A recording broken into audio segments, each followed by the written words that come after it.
Hello student. आज हम D block chapter पढ़ेंगे। इसके इम्पोर्टेंट क्वेश्चन करेंगे।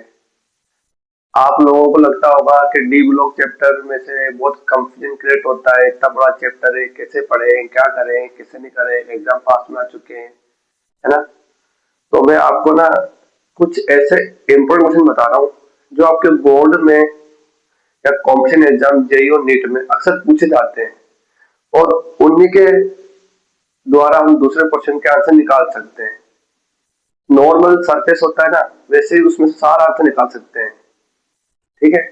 जैसे बॉर्डर मूवी लगी है तो अब पता है बॉर्डर मूवी किसके लिए, आर्मी फोर्स के लिए, सैनिकों के लिए, है ना। पूरा पता पड़ेगा किस किस की बात होगी।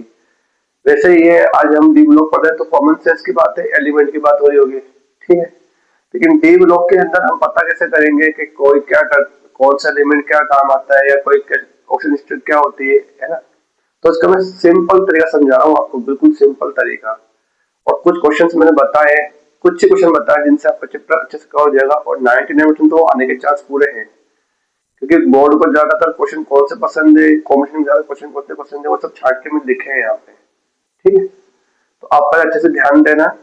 अगर मैं तैयारी बताता हूँ आपको अच्छे से, आप तैयारी करते हैं, आप भी तैयारी कर रहे हो, मैं अभी बोर्ड में क्वेश्चन लिखे हैं वो ढंग से देखना आप। ठीक है। डी ब्लॉक एलिमेंट पढ़ रहे हैं। पहला क्वेश्चन ही यही है, what R D block elements. हम जानते हैं डी ब्लॉक एलिमेंट क्या होते हैं, जिनमें डी ब्लॉक में लास्ट में इलेक्ट्रॉन एंटर करता है। Element in which last electron enter n-1 d orbitals, मतलब डी ऑर्बिटल के लास्ट इलेक्ट्रॉन जो एंटर करता है। ठीक है। इसे गुण कौन सा होता है, 3 to 12। 1 और 2 एस ब्लॉक का होता है, 3 to 12 डी ब्लॉक का होता है, और 13 to 18 बी ब्लॉक का होता है। तो 3 to 12 होता है डी ब्लॉक का। बस इतना सिंपल सिंपल याद रखना है। अब इसके अंदर और क्वेश्चन बन जाएंगे, ज्यादा क्वेश्चन नहीं, अच्छे से समझ में आ जाएगा, आपको बर्डन नहीं लगेगा। क्वेश्चन 2 है, वो बहुत इंपॉर्टेंट है।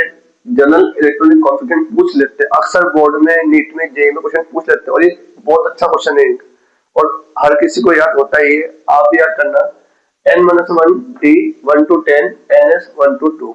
ये क्वेश्चन बहुत इंपॉर्टेंट है और ये आता ही आता है। अक्सर कोई सा भी कॉम्पिटिशन एग्जाम हो उसमें क्वेश्चन पूछ लेते हैं। ये बोर्ड में भी आ सकता है, आपके एमसीक्यूज में या वेरी शॉर्ट में। नेक्स्ट है important property of D block. देखो ये प्रॉपर्टी देखिए डी ब्लॉक की, जिसमें अपन लिखे हैं, अगर आपने ये प्रॉपर्टी पढ़ ली ना तो इससे ही रिलेटेड सारे आंसर आपके हो जाएंगे कंप्लीट, मेरा वादा है आपसे। वेरिएबल ऑक्सीजन स्टेट, ये ध्यान रखना, डी ब्लॉक में ग्रुप 33 to 12 है, तो कॉमन सेंस की बात है। ऑक्सीजन स्टेट तो वेरिएबल होते हैं। क्रोमियम और कॉपर है जो इसका एक्सेप्शन है, वो भी वेरिएबल ही शो करते हैं। पैरामैग्नेटिज्म, एक होता है पैरामैग्नेटिज्म, एक होता है डायमैग्नेटिज्म। तो डी ब्लॉक के जिंक, कैडमियम, मरकरी को छोड़कर सारे एलिमेंट पैरामैग्नेटिज्म में ही शो करते हैं, क्योंकि डॉक्टर में क्या होते हैं, अनपेड इलेक्ट्रॉन होते हैं। क्रिस्टलाइटिक प्रॉपर्टी, ये तो आप जानते ही होंगे।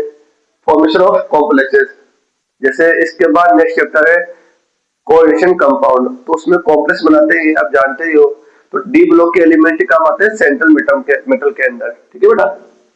नेक्स्ट है ऑक्सीडेशन स्टेट। अब देखो ऑक्सीडेशन स्टेट पूछा है, सबसे ज्यादा प्यारा क्वेश्चन बोर्ड वालों के लिए और नीट वालों के लिए, सबसे इंपॉर्टेंट क्वेश्चन भी है बोर्ड वालों के लिए। Due to participation of ns and n-1 d electron, common sense की बात ऑक्सीडेशन पूछी है, तो उसमें कौन पार्टिसिपेट करता है, ns और n-1 d, यानी कि एस ब्लॉक के एलिमेंट और डी ब्लॉक के एलिमेंट ही पार्टिसिपेट करेंगे, तो अपने आप ही ऑक्सीडेशन स्टेट शो करेंगे। ठीक है बेटा। नेक्स्ट है बेटा कलर्ड कंपाउंड। अब डी ब्लॉक का क्वेश्चन अक्सर पूछ लेते हैं, कलर्ड कंपाउंड क्या होता है, तो इसमें डी डी ट्रांजिशन होता है जिसके से कलर शो करते हैं। ठीक है। फिर आता है मैग्नेटिक प्रॉपर्टी। अब मैग्नेटिक प्रॉपर्टी की बात कर रहे हैं, मैंने जस्ट बताया था आपको कि पहले कैसे होता है पैरामैग्नेटिज्म। पैरामैग्नेटिक मतलब होता है due to presence of unpaired electrons, सिर्फ जिंक, कैडमियम, मरकरी को छोड़कर बाकी सारे एलिमेंट डी ब्लॉक के अंदर क्या करते हैं, पैरामैग्नेटिक शो करते हैं। ठीक है। कॉपर भी पैरामैग्नेटिक शो करता है। उसका लास्ट में क्या होता है, 5s1 और 4d10। ऐसे क्रोमियम और कॉपर तो मेन है ही। Important compound bond friendly. ठीक है। इसमें पोटेशियम परमैंगनेट, पोटेशियम क्रोमेट और आयरन सल्फेट, ये बोर्ड के और नीट और जेई में ज्यादातर एमसीक्यू में पूछ लेते हैं, इसका एमसीक्यू बन जाता है, लेकिन बोर्ड का फ्रेंडली क्वेश्चन है वो कंपाउंड ग्रुप में ज्यादातर दे देता है ये, ठीक है। तो स्टूडेंट्स मेरी बात सुनो, मैंने आपका शॉर्ट में डी ब्लॉक चैप्टर कंप्लीट कर दिया है, वो भी वो क्वेश्चन कराए मैंने जो ज्यादातर पूछे जाते हैं, और ये क्वेश्चन 99 नहीं 100% यही पूछे जाते हैं, और इससे ही एमसीक्यूज बन के आते हैं आपके। अगर ये आपको डी ब्लॉक समझ में आ गया हो तो चैनल को लाइक कीजिए, शेयर कीजिए और सब्सक्राइब कीजिए। मैं आपको यही बोर्ड नीट और जेई के साथ मिलूंगा। Thank you.